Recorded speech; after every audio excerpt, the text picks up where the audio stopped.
জুবিন গাৰ্গবিহীন আজি প্ৰথমটো পুৱা আমি বৰ্তমান উপস্থিত আছোঁ ছিংগাপুৰত।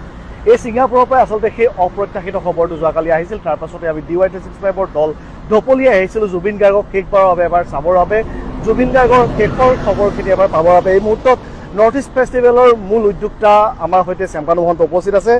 কানুদা, আচলতে যোৱাকালি সমগ্ৰ ঘটনাটোৰ বিষয়ে আপোনাৰ পৰা জানিব বিচাৰিম, লগতে আজি কি আপডেট সেইখিনি আপোনাৰ পৰা সবিশেষ প্ৰথমতে জানিব বিচাৰিম। কালি ৰাতি গোটেই 4-5টালৈকে আমি হাই কমিশ্যনৰ লাগি আছোঁ। অসম চৰকাৰে মুখ্যমন্ত্ৰী নিজেও কথা পাতি আছে। এতিয়া আমি মৰ্গত আছোঁ, এইটোৱে মৰ্গটো আছে আৰু এতিয়া আমাক দেখুৱাবলৈ মাতিছে আৰু প্ৰচিডিঅ'ৰবোৰ কমপ্লিট হৈছে। আৰু আজি ৰাতি 6:30 বজাত এয়াৰ ইণ্ডিয়া ফ্লাইটে নিয়াৰ কাৰণে বডিটো নিয়াৰ কাৰণে ব্যৱস্থা কৰা হৈছে। আমি বৰ অৰ্গেনাইজ কৰি আছোঁ আৰু মূলতঃ হাই কমিশ্যনৰ মানুহ আছে, জুবিন সিদ্ধাৰ্থ আছে, সন্দীপন তেখেতৰ ভায়েক আছে, শেখৰ আছে। চ' আমাকে দিছে সোমাবলৈ। চ' আমি লাগি আছোঁ যাতে আজি বডিটো প্ৰচেছটো কৰি আছোঁ, যিখিনি কৰিব যাৱতীয় কাম হাই কমিশ্যনৰ লগত মই কৰ্ডিনেট কৰি আছোঁ, সেইখিনি কৰিছোঁ। বাকী মুখ্যমন্ত্ৰীৰ ফালৰ পৰা তেওঁলোকে কথা পাতি আছে। চ' আজি 6:30 বজাত যাব দিল্লীলৈ, গতিকে দিল্লীৰ পৰা ফ্লাইটটো গুৱাহাটীলৈ ছেটেলাইট ফ্লাইটত লৈ যোৱা হ'ব। এতিয়া আমি মৰ্গতে আছোঁ। এতিয়া আমাক 4জনক চাব দিছে, এতিয়া যাব লৈছোঁ।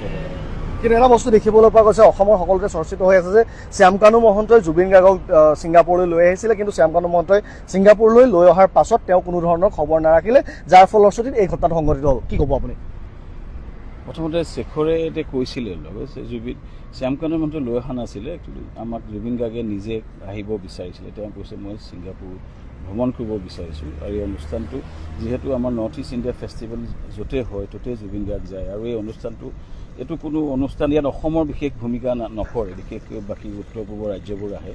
ইয়াতে 400মান উদ্যোগী আহে। চ' তাতে ব্যৱসায় বাণিজ্য বৃহৎ কাম হৈ আছে আৰু সেইকাৰণে জুবিনে ইয়াত থাকিব বিচাৰে। তেওঁ নিজে মাতি পেলাই আপোনাক শেখৰে ক'ব, শেখৰো আছিলে যে তেওঁলোক কৈছে মই যাম তালৈ, যাই পেলাই মোক মাতি ক'লে যে মই যাব বিচাৰিছোঁ। আৰু জুবিন গাৰ্গে যদি মোক বিচাৰে যাব, মই কি কৰিম? জুবিন গাৰ্গে মোক কৈছে যে শেখৰো আছিল, আপুনি সুধিব পাৰে, তুমি শেখৰ আগত কৈছে মই যাব বিচাৰিছোঁ ছিংগাপুৰ, মই ভাইটোকো লৈ যাব বিচাৰিছোঁ সন্দীপন গাৰ্গ। মই ক'লোঁ যে জুবিনে যাবতো বিচাৰি তেওঁলোক আহিছে, মোৰ কাম হৈছে যে আমাৰ আহি পেলাই মই ভালকৈ ৰখাৰ ব্যৱস্থা কৰিছোঁ। গান টাইপৰ তেওঁ অকল শেখৰ আহিছে, বাকী দলটো অহা নাই।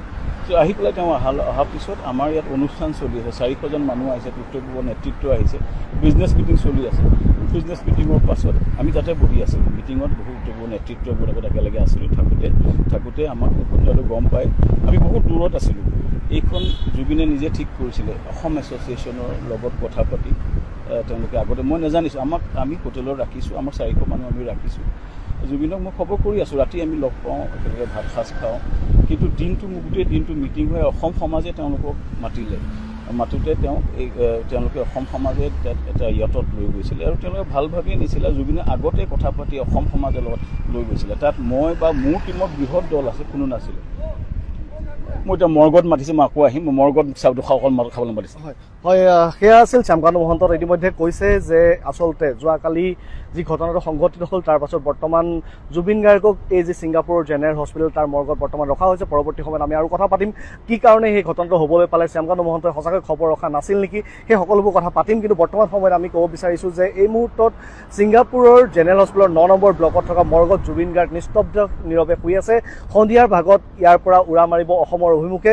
বিয়লি ফ্লাইট আছে, এয়াৰ ইণ্ডিয়াৰ ফ্লাইটৰ পৰা প্ৰথমতে দিল্লীলৈ যাব আৰু দিল্লীৰ পৰা উৰা মাৰিব অসমৰ অভিমুখে। গতিকে পৰৱৰ্তী সময়ত আমি বাকী খবৰ দিবলৈ চেষ্টা কৰিম। আৰু বৰ্তমান ছিংগাপুৰৰ যি জেনেৰেল হস্পিটেল তাতেই বৰ্তমান জুবিন শুই আছে নিস্তব্ধ নীৰৱে।